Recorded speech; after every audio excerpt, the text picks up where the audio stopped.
Boa noite a todos.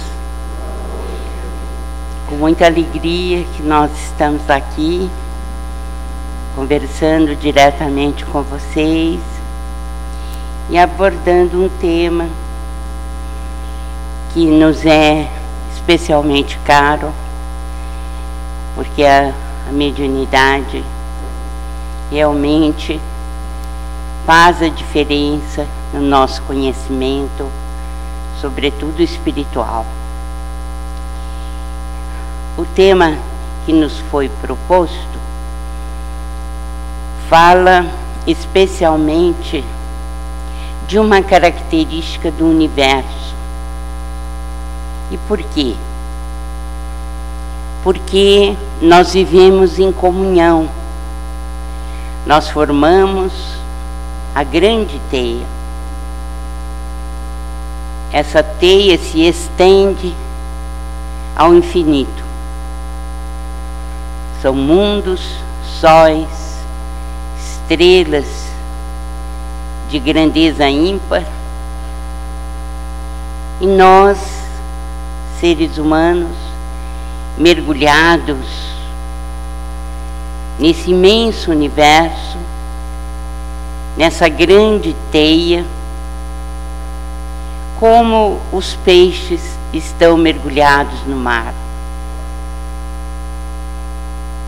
E a mediunidade é, sobretudo, o nosso elo de ligação nessa imensa teia. Podemos fazer ligações construtivas, iluminadas, mas também podemos, infelizmente, ter ligações que nos trazem muito sofrimento. É como se nós ouvíssemos a 9ª Sinfonia de Beethoven, no seu apogeu, quando fala do hino à alegria, e dentro daquela sala iluminada pela música e pelo som, por tudo aquilo que nos une, nós ouvíssemos um barulho muito esquisito, verdadeiros estrondos, perturbando a audição daquilo que é considerada uma obra-prima da música. Assim é a obsessão, a mediunidade patológica, que nos desequilibra e que faz com que as nossas ligações na grande teia sejam difíceis e mesmo nos tragam imenso sofrimento. Por isso que nós resolvemos abordar este assunto em livro, depois do A Obsessão e Suas Máscaras, justamente para que a gente pudesse ter essa visão de conjunto e sabermos, como filhos do Eterno, o Pai de amantíssima bondade, que nos criou para sermos felizes, nós sabermos quais são as nossas ligações com essa grande teia da vida. E não responderemos a isso com precisão se nós não formos fundo naquilo que produzimos, os pensamentos. Quis a providência divina nos dotar da cocriação, a possibilidade de interferir na obra divina. E isso nós podemos fazer através do pensamento. E como o pensamento possui como característica a indução mental, nós podemos interferir uns sobre os outros. Daí a formação dessa grande teia da vida, em que uns se refletem sobre os outros e que podem nos fazer felizes ou infelizes. Baseamos o nosso livro nas revelações contidas no século XIX e XX. Allan Kardec, sem dúvida, trouxe a estrutura, a argamassa do Espiritismo, seus fundamentos essenciais. Mas foi no século XX que nós tivemos a possibilidade de desenvolver o conhecimento maior da revelação através da mediunidade ímpar de Chico Xavier. Colhemos assim os conceitos de mediunidade, tanto no século XIX quanto XX, a fim de abrirmos mais a nossa mentalidade para compreender esse dom divino. O termo dom foi justamente utilizado por Allan Kardec, daí termos como base para a denominação do livro. Disse o codificador, e está no Livro dos Médiuns, no capítulo 14, todo aquele que sente, num grau qualquer, a influência dos espíritos é por esse fato médium. Consideramos uma obra-prima essa definição, porque o codificador nos dá o conceito na sua profundidade de uma maneira tão simples. Por quê? Porque nós podemos sofrer a influência de espíritos encarnados e desencarnados, e por esse fato nós somos considerados médiuns.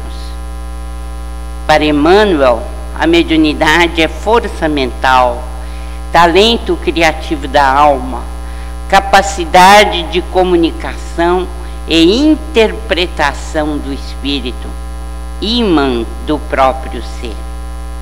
Essa capacidade de comunicação e de interpretação do espírito é muito importante, porque cada um de nós enxerga o mundo de uma maneira diferente, tem conexões distintas, e essas conexões são muitas vezes para nós desconhecidas, mas elas existem e pressionam o nosso mundo emotivo, o nosso mundo psicológico. A mediunidade é inerente ao ser humano, como a faculdade de respirar. Então somos todos médios? Sem dúvida que somos, porque se não fôssemos, não poderíamos participar da teia da vida. Nós nos ligamos uns aos outros por essa possibilidade de sentir e de deixar-nos influenciar por espíritos e também exercer a nossa influência. Segundo Allan Kardec, médium é aquele que tem a faculdade bem caracterizada, aquele que trabalha como intermediário entre os dois planos. Mas também do bom senso do codificador, fomos buscar uma frase que é bem verdadeira. Seria erro crer-se que só por meio das comunicações escritas ou verbais exercem os espíritos sua influência. Ela é de todos os instantes. E mesmo os que não se ocupam com espíritos, ou até não creem neles, estão expostos a sofrê-la. Veja que interessante. Não adianta a pessoa nos dizer: essa questão de espíritos é bobagem. Eu não acredito nisso. Nós respeitamos e achamos que é isso mesmo. Cada um de nós tem direito de pensar como queira. No entanto, o bom senso do codificador nos advertiu. Muitos que dizem: eu não aceito os espíritos, ou não se ocupam com eles, ou não creem neles, de nada adianta, porque eles estão atuando da mesma maneira. Podem passar despercebidos, e passam, mas eles estão ali, presentes, atuantes. Somente agora, mais presentemente, é que nós percebemos essa influência de uma maneira bem mais aguda, porque está surgindo a mediunidade realmente como um dos atributos do ser humano. Quem nos adverte isso é Emmanuel, na questão 388 do Consolador, mostrando que realmente a mediunidade hoje se espalha por todas as partes. O que antes era mais do que secreto ou não era encarado como realidade, hoje obriga muito as criaturas humanas a pensarem nessa inter-relação. O mediunismo é entendido pelos espíritos instrutores como sendo a forma empírica da mediunidade. Aqueles que exercem o mediunismo não estudam. E a mediunidade é como se fosse uma força da natureza que se expressa sem nenhuma educação. Mas existe a possibilidade, sim, dessa educação. E a mediunidade, para nós, quando nós a designamos como tal, é disciplina, é ação útil, é possibilidade de estudarmos, de nos educarmos. Mas há uma questão importante na mediunidade, a especialização. O que seria isso? Quando o ser humano tem mais possibilidade ou propensão, por exemplo, para a psicografia, ou para a psicofonia, ou para a mediunidade de cura. É importante que a gente se atenha ao tipo de mediunidade que para nós é mais vantajoso. Essa especialização é necessária. E o aprimoramento da personalidade humana dá-se através do exercício da mediunidade. Quem nos adverte isso é André Luiz, em Evolução em Dois Mundos, que nós só teremos vantagens se nos dedicarmos fielmente ao exercício mediúnico. Mas o que seriam os médiuns ostensivos? São aqueles que exercem as suas funções mediúnicas. Seriam aqueles de características próprias ou bem caracterizados, como disse Allan Kardec.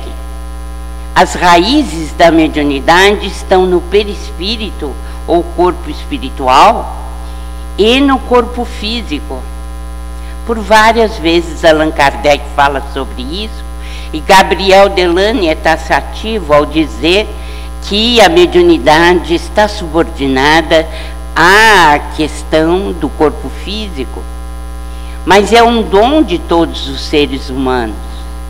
E por que uns são mais médiuns do que outros? Por quê? Qual a razão dos médiuns ostensivos? Allan Kardec nos diz que a faculdade mediúnica se mostra bem caracterizada e se traduz por efeitos patentes de certa intensidade, o que então depende de uma organização mais ou menos sensitiva. Nós nascemos então com a possibilidade de sermos médiuns ostensivos. Por quê? Porque existem características especiais no nosso perispírito e no nosso corpo físico. Depende, portanto, a mediunidade desses dois fatores que são essenciais: o perispírito e a organização física. Segundo Emmanuel, e é bem verdade, a mediunidade alarga a janela acanhada dos 5 sentidos. Nós vamos ver que a mediunidade, possibilita que os nossos órgãos de sentido, de senso-percepção, sejam refinados e nós tenhamos informações em áreas que normalmente não temos quando vemos apenas pelos sentidos corpóreos. Uma prova disso é a vida dos santos. Quase todos eles tiveram diferentes mediunidades. Por quê? Porque o seu perispírito já estava bastante sensibilizado, evoluído. Então, o perispírito já permite esse tipo de comunicação. E o que ocorre com os médiuns, por exemplo, da casa espírita, do movimento nosso e de outras áreas que não pertencem ao espiritismo? Como nós sabemos, a mediunidade é um atributo do ser humano. Então, nós nos preparamos antes da reencarnação para sermos médiuns. Daí denominarem os espíritos de mediunidade de prova, porque essa preparação vai favorecer ao nosso perispírito e ao corpo físico essa possibilidade. A faculdade mediúnica, ela é evolutiva, evolui com o próprio ser. O que nós estamos observando hoje de aumento da depressão, do medo, da ansiedade, não é senão uma aproximação maior dessa camada umbralina que está bem próximo de nós, nos 50 quilômetros iniciais, desde o Réis do Chão. Essa camada está pressionando muitíssimo os habitantes da Terra, os encarnados. E como a mediunidade está se expandindo e se tornando bem mais presente, caracterizada no ser humano, a depressão tem aumentado, a ansiedade, o medo, exatamente pelo atrito dessa dimensão mais próxima da superfície terrestre. O perispírito é constituído de matéria desconhecida, em outro estado vibratório. É um organismo delicado, sutil, de extremo poder plástico, que se modifica pelo pensamento. Também André Luiz nos diz que ele é caracterizado por ser uma túnica eletromagnética. E Lamennais, desde a codificação, nos lembra que ele está ligado à perfectibilidade dos sentidos, exatamente porque aumenta a nossa capacidade auditiva, a nossa capacidade visual, a nossa capacidade táctil e assim por diante. Quanto mais depurado é o espiritismo, o perispírito, mais luz ele irradia. Então, nós teremos mais sensibilidade do espírito. Ele é constituído de vários centros de força, como o coronário, o cerebral, o laríngeo, o cardíaco, o esplênico, o gástrico e o genésico. E esses centros de força são importantes para o funcionamento do nosso corpo físico, sendo o mais importante deles o coronário, aquele que está no centro da nossa cabeça e que envolve o corpo mental. O coronário é que dirige os demais centros de força do perispírito. Mas, ao falarmos em mediunidade, nós não podemos esquecer da aura, do halo vital. Por quê? A aura, ela irradia uma espécie de atmosfera que é própria de cada ser humano. ela é como uma plataforma onipresente que nós carregamos para todos os lugares. São correntes atômicas dos pensamentos que circulam nessa aura. E exatamente por ela, nós somos conhecidos e contatados pelos espíritos que nos rodeiam. Um instrutor espiritual, esse texto está em Obras Póstumas, nos diz que o perispírito não se acha encerrado nos limites do corpo como uma caixa. Por sua natureza fluídica, é expansível, irradia para o exterior e forma em torno do corpo uma espécie de atmosfera que o pensamento e a força de vontade podem dilatar. Então a aura não é um corpo, mas é o exudato, é a irradiação do nosso perispírito, porque nós não estamos encarcerados no corpo como trancados dentro de uma caixa. Então o perispírito, ele tem como que uma atmosfera que diz das suas qualidades, das suas doenças, daquilo que pensamos, e que podem ter uma extensão de alguns centímetros, embora com Chico Xavier atingia 10 metros de distância, mas isso não é, por exemplo, para mim, que sou ainda da região bem obscura do planeta. Então, a mediunidade depende do perispírito e da organização física. Gabriel Delane nos diz que a mediunidade não é uma faculdade sobrenatural, um dom miraculoso.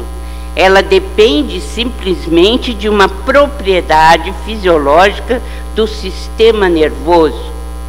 Não tem nenhuma relação necessariamente com a moralidade ou o grau de inteligência do médium. Pode ser uma pessoa mesmo imoral, mas ela pode ser dotada da capacidade de entrar em relação com os espíritos. O que nós temos sempre é a necessidade de estudarmos e educarmos para bem aproveitarmos a mediunidade. Qual é a estrutura física da mediunidade, do nosso organismo? Sem dúvida é a epífise ou glândula pineal, que é o sentido novo dos seres humanos, segundo a orientação de Alexandre em Missionários da Luz. Desde 1945, nós sabemos que a pineal tem muito mais funções do que nós aprendemos nos tratados médicos. Até o presente momento, já há, sim, muita pesquisa que nos traz funções desconhecidas desde 1945. Porque foi somente em 1958 que a ciência, através de Aaron Lerner e colaboradores, ficou sabendo por pesquisa que a pineal produz a melatonina, que é um importante hormônio, que é capaz então de interferir em inúmeras atividades do nosso corpo físico. Segundo Alexandre, ela governa o mundo das emoções, ela controla todo o sistema endócrino, ela comanda as forças subconscientes, ela supre os órgãos de energias psíquicas, ela é fonte de criação das mais importantes e ela é, sobretudo, a glândula da mediunidade, a glândula da vida mental. Alexandre nos diz que, segregando unidades-força, a pineal pode ser comparada à poderosa usina que deve ser aproveitada e controlada no serviço de iluminação, refinamento e benefício da personalidade. e não relaxada em gasto excessivo do suprimento psíquico nas emoções de baixa classe. Ela é influenciada, portanto, pelas emoções que escolhemos como sendo naturais da nossa vida aqui na Terra. No exercício mediúnico, continua Alexandre, de qualquer modalidade, a epífise desempenha o papel mais importante. Através de suas forças equilibradas, a mente humana intensifica o poder de emissão e recepção de raios peculiares à nossa esfera. É nela, na epífise, que reside o sentido novo dos homens. Entretanto, na grande maioria deles, a potência divina dorme embrionária. O que quer dizer que nós ainda estamos engatinhando em matéria de desenvolvimento mediúnico, porque a pineal, para nós, a imensa maioria das criaturas humanas, dorme embrionária. Ela não está exercendo perfeitamente as suas funções, sobretudo como glândula da vida mental. Ela age, sobretudo, não é? A pineal, sendo o sentido novo dos homens, ela pode ser perfeitamente entendida como sendo a sede da alma, como queria Descartes. Então, a epífise ou glândula mental que vocês estão vendo através dessa seta, onde é que ela se assesta, ela faz parte do epitálamo, do diencéfalo, e tem correlações com o tálamo e o hipotálamo. Nas hipóteses do Dr. Sérgio Felipe de Oliveira, que ele estudou a biomineralização, os cristais de apatita, ele afirma que os médiuns, eles têm maior número de cristais de apatita e, portanto, podem utilizar mais amplamente os recursos da pineal no sentido de estabelecer a intermediação entre os dois planos, porque é capaz de captar melhor as ondas eletromagnéticas. É uma pena que o Dr. Sérgio tenha parado em 1/10 das pesquisas que deveriam ser feitas, porque é preciso continuar com pesquisas científicas sérias que possam abrir mais o campo para todos nós, sabendo de como é a ação da pineal diante de uma missão tão importante quanto essa, que é a da mediunidade. Esses são cristais de apatita, que a partir dos 10 anos de idade nós temos calcificando a pineal. O que é que o médium ostensivo tem a mais que a imensa maioria que é médium, mas não é ostensivo? É o preparo do corpo espiritual antes do renascimento e o cuidado especial que a espiritualidade dedica com a glândula pineal do médium, para que ambos possibilitem a interferência ou a canalização do mundo espiritual e o médium possa dar a sua interpretação. Quais são os sintomas da mediunidade? Choro inexplicável, batedeira ou taquicardia, arrepios pelo corpo, sonolência sem motivo, dores sem diagnóstico, mau humor, irritabilidade, pânico terrível sem causa definida. Pelo menos esses são os sintomas mais diretamente ligados à questão do desenvolvimento mediúnico. Mas há também sintomas que passam despercebidos, né, de todo mundo, porque são as repercussões orgânicas ignoradas por nós.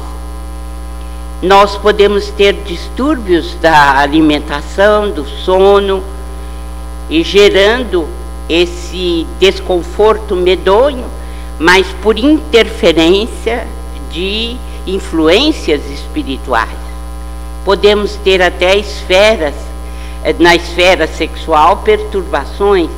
Não estou falando de homossexualismo e heterossexualismo, não é isso. Nós estamos falando de perturbações da esfera sexual a partir da influência dos espíritos. A obsessão, ela apresenta caracteres muito diferentes, que vão desde a simples influência moral, sem perceptíveis sinais exteriores, até a perturbação completa do organismo e das faculdades. Essa definição de Allan Kardec foi dada em A Gênese, em 1868, quando ele já tinha recebido dos espíritos uma grande quantidade de lições, a ponto de poder escrever isso, ampliar o seu conceito de obsessão. Depois de lermos não só a obra de Allan Kardec, mas toda a coleção André Luiz, e nós o fizemos no livro A Obsessão e Suas Máscaras, nós estamos convencidos de que existem 3 tipos de obsessão. As parcerias em ações maléficas. São criaturas humanas que agem normalmente, estão por toda parte, mas que têm um conluio com mentes perturbadas, desequilibradas, e praticam ações maléficas sob a influência de um grupo de espíritos ou de alguns companheiros. E dizemos isso porque André Luiz diz com todas as letras que os crimes são planejados no mundo espiritual. Então nós temos que ter repercussão entre os humanos, os seres encarnados, daí colocarmos que são parcerias em ações maléficas. Há também as parcerias em hábitos prejudiciais. Todos os vícios que têm guarida em nós têm acompanhamentos espirituais. E a ação maléfica por vingança, que é a obsessão mais conhecida por nós. Aqui nós estamos falando da exteriorização da sensibilidade para marcarmos um fenômeno que é pouco conhecido ainda no meio espírita, o animismo. Normalmente, quando a gente conversa com os nossos companheiros, eles dizem que há muito animismo em tal reunião, assim, assim, assim. E eles, a meu ver, estão falando de mistificação e não de animismo. Porque animismo é uma forma muito bela de mediunidade. Por quê? Porque o nosso corpo físico, ele é formado pelos sentidos. E as janelas dos sentidos, o tato, o gosto, a visão, a audição e etc., eles estão muito bem caracterizados no nosso corpo físico. No entanto, nós temos a possibilidade de exteriorizar esses sentidos. Eles podem ficar em liberdade, já não estão mais localizadas. É o que nós conhecemos, né, desde Albert de Rochat e os metapsiquistas, que há uma dissociação ou desarticulação das forças anímicas. Então, com isso, nós podemos realizar com mais facilidade a comunicação do nosso espírito encarnado como se ele fosse um desencarnado. Então, os nossos centros de força perispiríticos ficam dissociados à liberação de ectoplasma e podemos ter fenômenos de maior ou menor intensidade, de graus variados. Por exemplo, o desdobramento ou experiência fora do corpo é um fenômeno anímico. A dupla vista, você está num determinado lugar e poder ver aquilo que se passa a 70, 80, 100 ou 1000 quilômetros da onde você está. Ou o fenômeno de bicorporeidade, quando, por exemplo, Antônio de Pádua deixou o seu corpo em Pádua, na Itália, e foi defender o seu pai em Lisboa, a 1700 quilômetros da onde ele estava. Ele materializou o seu perispírito em Lisboa, defendeu o pai, salvou da forca e voltou para Pádua. É um belíssimo fenômeno anímico de bicorporeidade. Na psicometria também, a possibilidade que nós temos, ao pegar determinados objetos, de dar a origem, da onde veio esse objeto e quais são os pensamentos que estão impregnados nesse objeto. Isso é um fenômeno também anímico. Na materialização, por exemplo, é um fenômeno anímico espirítico, porque o médium, ele pode se desdobrar e sobre o seu perispírito pode se materializar um espírito. É um fenômeno anímico espirítico muito bonito. Como também nós podemos simplesmente ter a cessão por parte do médium de ectoplasma e o espírito plasmar a sua materialização para ser visto. Também podemos ter os fenômenos de efeitos físicos que são descritos nas obras que falam sobre materialização. Para nós compreendermos o que é uma dissociação, uma desarticulação das forças anímicas, vamos ao fenômeno hipnótico. Quando há uma hipnose, o espírito tem mais facilidade para desarticular os seus órgãos do sentido. Então, há um vapor branquicento que sai do tórax da pessoa e a duplicata do seu próprio corpo fica, por exemplo, à sua esquerda. Liberta a sensibilidade e a motricidade e passa a executar ordens do hipnotizador. Por quê? Porque ele está com as suas forças desarticuladas. O médium é um comunicador no mais amplo sentido. Por quê? Ele se comunica consigo mesmo através da intuição, do sonho, com seres encarnados e desencarnados. Mas nós podemos dizer que a mediunidade pode ser classificada em dois grandes grupos. A dos fenômenos anímicos, que podem ser físicos e intelectuais. O que são fenômenos anímicos? São fenômenos produzidos pelo espírito encarnado. E os fenômenos espiríticos, que são os mais conhecidos, de efeitos físicos e intelectuais.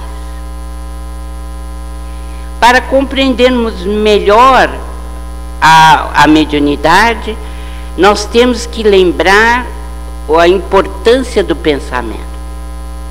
O pensamento é tão significativo na mediunidade quanto o leito é importante para o rio.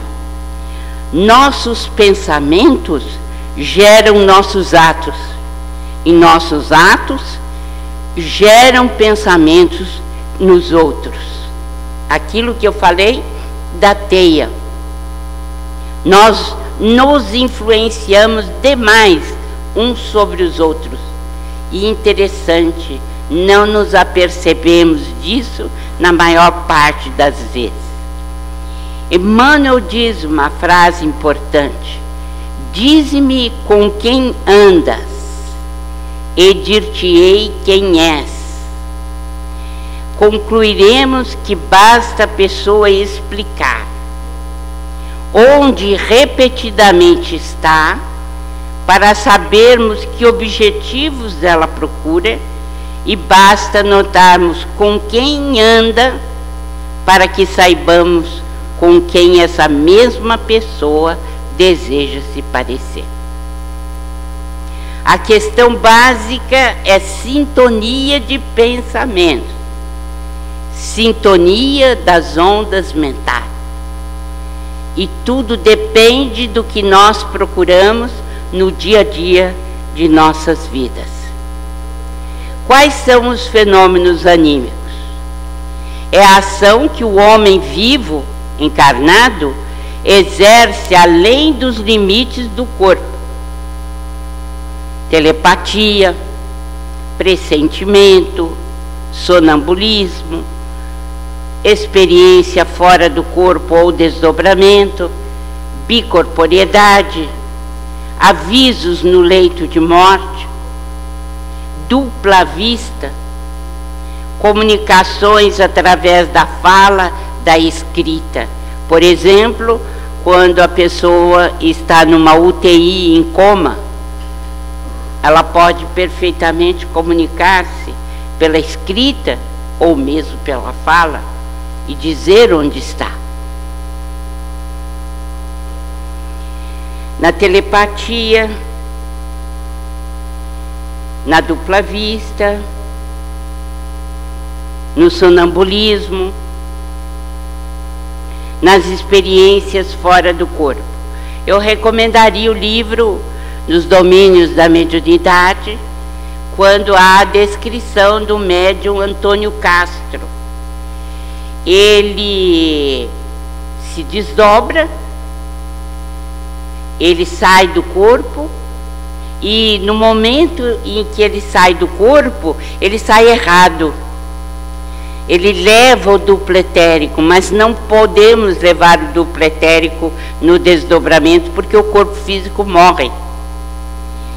Então, ele, ao sair do corpo físico, ele estava assim, parecia um fantasma azul alaranjado. E aí o mentor disse para ele: volte e saia de novo, porque você não pode sair com o duplo etérico, com o corpo vital. E foi o que aconteceu.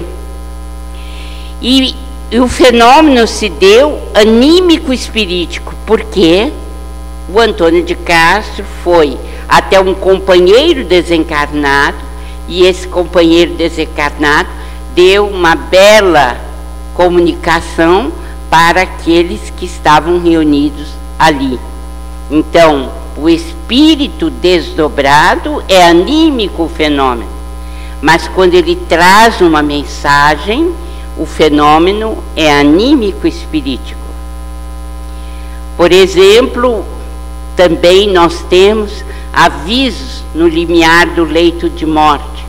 Então, a despedida de Elisa, de uma velha irmã, também descrita Nos Domínios da Mediunidade.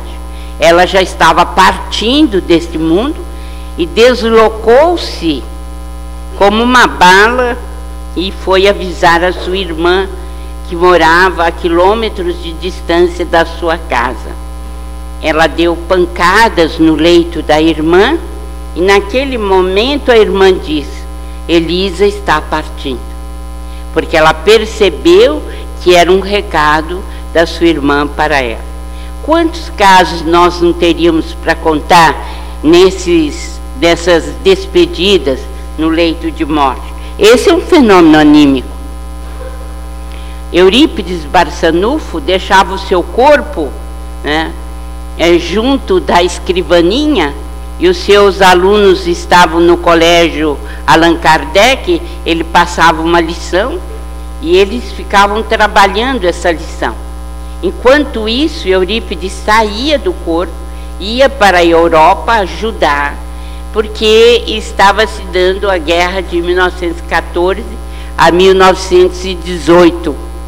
E ele, lá na Europa, trabalhava como enfermeiro, levando os feridos para serem tratados na Cruz Vermelha, no pavilhão da Cruz Vermelha.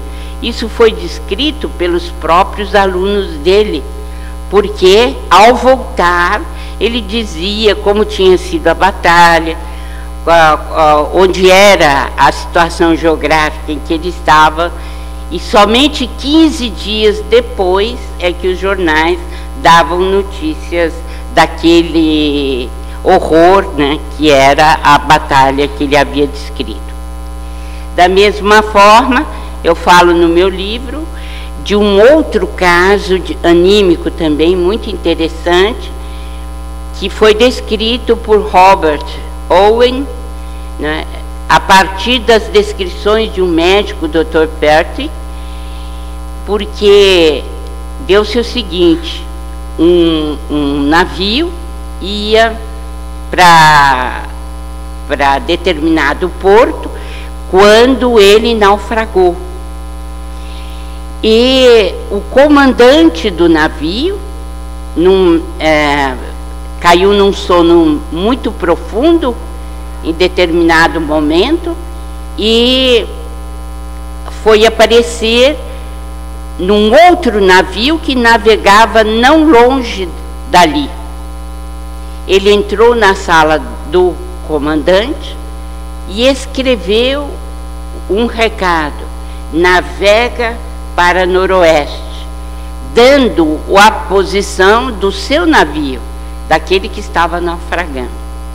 E o mais interessante é que o imediato do navio que estava normal viu que entrou uma pessoa, né, no gabinete, na cabine de comando, e viu que ele pegava uma caneta para escrever e depois não o viu mais. E quando ele relatou ao comandante que tinha estado uma pessoa lá na cabine de comando, o comandante perguntou para ele: o que o senhor vai fazer agora? Porque não tem ninguém aqui. Disse assim: não, ele escreveu, navega para noroeste, e é o que nós vamos fazer. Nós vamos navegar para noroeste. Chegaram lá, encontraram o navio encalhado e salvaram aquelas pessoas, porque era uma zona inóspita, com muito gelo, né? E a morte viria para todos, provavelmente, se isso não tivesse acontecido.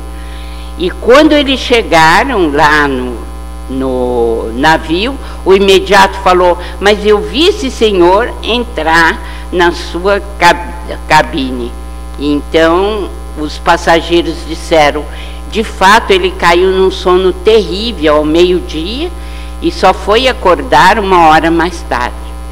Então esse foi um fenômeno de dupla, né, de bicorporiedade, porque ele foi visto no seu próprio navio e depois foi visto pelo imediato no outro navio. É um fenômeno também anímico. E os fenômenos espiríticos, por exemplo, os de efeitos físicos, de materialização, de tipologia, de transporte. A matéria-prima é o ectoplasma, né? Ele é emanado dos orifícios do corpo do médium, e as materializações se formam como essas que vocês estão vendo.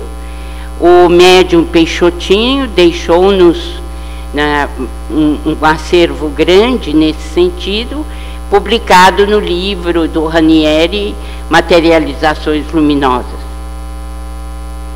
A mediunidade curativa, que é uma verdadeira transfusão de energias, e o maior médium de todos os tempos, sem dúvida, foi Jesus. Há também os fenômenos espiríticos de efeitos intelectuais, por exemplo, a mediunidade mental, ou channeling, que é o primeiro degrau da mediunidade vidente e falante. A psicografia, nós temos graus diversos, por exemplo, a pneumatografia, a escrita direta.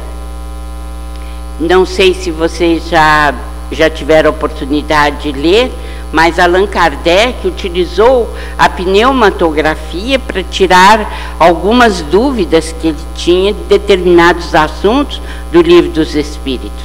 Como é que se dá? A médium se aproxima da cesta de bico, essa cesta de bico contém uma caneta, e essa caneta corre sozinha, respondendo a perguntas sem interferência do médium. Nesse caso, não é psicografia, mas a pneumatografia está incluída nos efeitos físicos.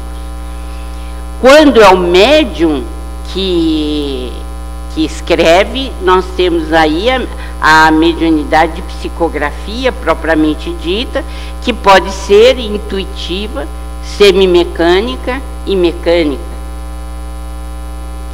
Existe também o mandato mediúnico, né?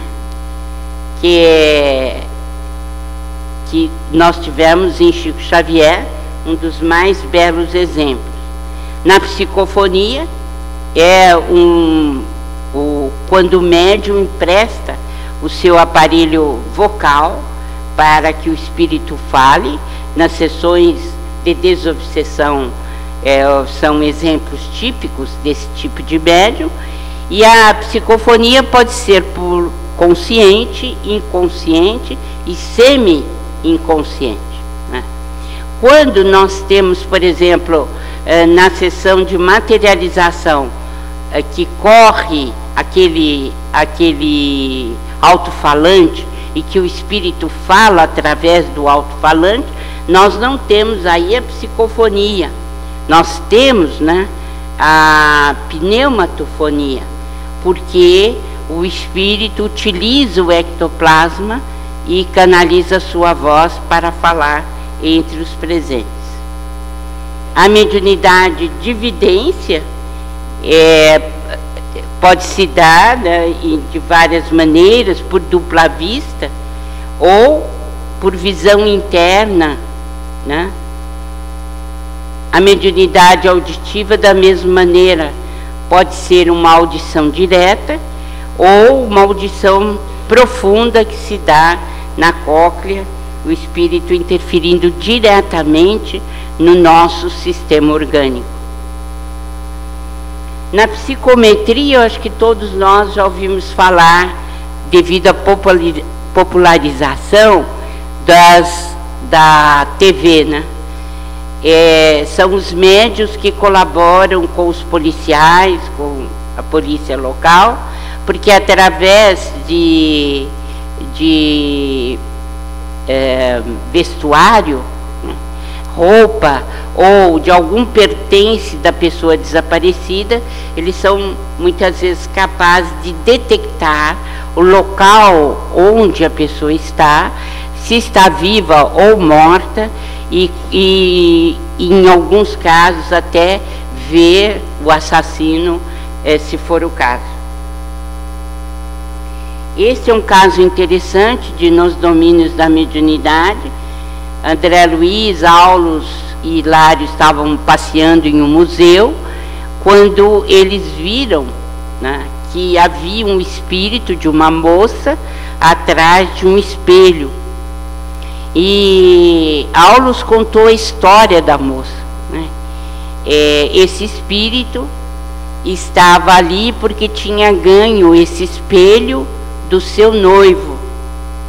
O seu noivo, no século XIX, tinha vindo da França, fugindo de Napoleão, da invasão, e fez promessas a essa moça e lhe deu esse espelho de presente.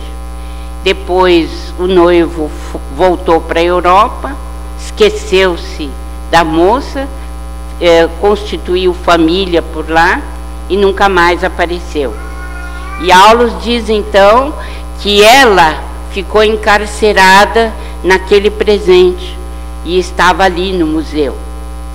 E aí André Luiz fica compadecido do espírito e diz: mas como será, né, o final? Falou assim: um dia, André, esse mesmo noivo reencarnado passará por aqui e levará a moça junto com ele, e ela será sua filha, e certamente ele poderá pagar, né, os instantes de infelicidade que ela viveu. Eu já ultrapassei o horário que me foi dado. Eu não vou ver as diferentes quedas, mas recomendo o livro Os Mensageiros, né, onde vocês podem ver a queda de Otávio, podem ver o desastre de Acelino, a experiência de Joel e o engano de Monteiro. São